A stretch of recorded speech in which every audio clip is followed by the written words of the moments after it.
Moving to question number 41. One molal solution of a carboxylic acid in benzene shows the elevation of boiling point of 1.518 Kelvin.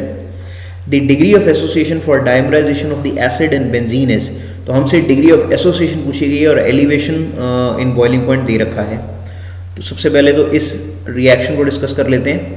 मान लीजिए कि हमें ये carboxylic acid दे रखा है RCOOH, और अगर ये डाइमराइज कर रहा है तो इसका मतलब ये हुआ कि इसके दो मॉलिक्यूल्स इकट्ठे हो रहे हैं और एक यूनिट बना रहे हैं, that is RCOOH whole twice. इस तरह से ये एक डाइमर बन रहा है।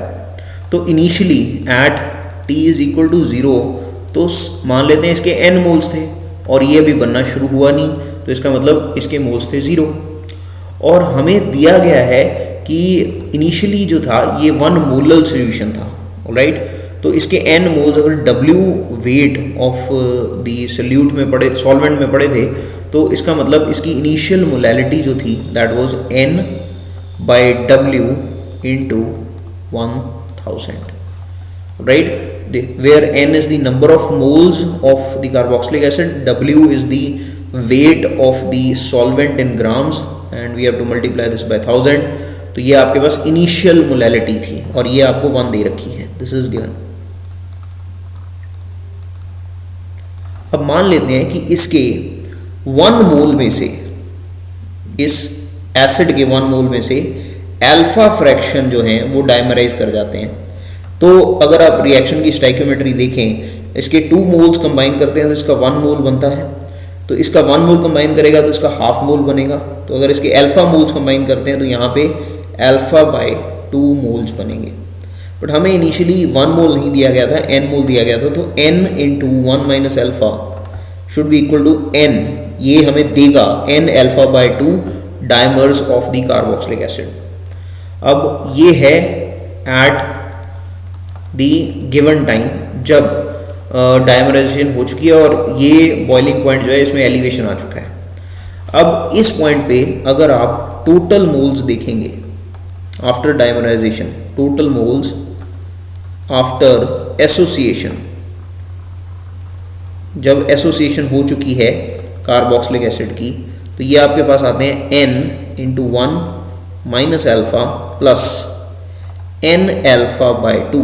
तो जब आप इसे खोल देते हैं ब्रैकेट को, आपके पास आता है n minus n alpha plus n alpha by 2। तो ये आपके पास इवेंचुअली आ जाता है n, कॉमन आ जाएगा 1 माइनस अल्फा बाय 2। इसे सॉल्व करने पे आपके पास ये आ जाते हैं टोटल नंबर ऑफ मोल्स।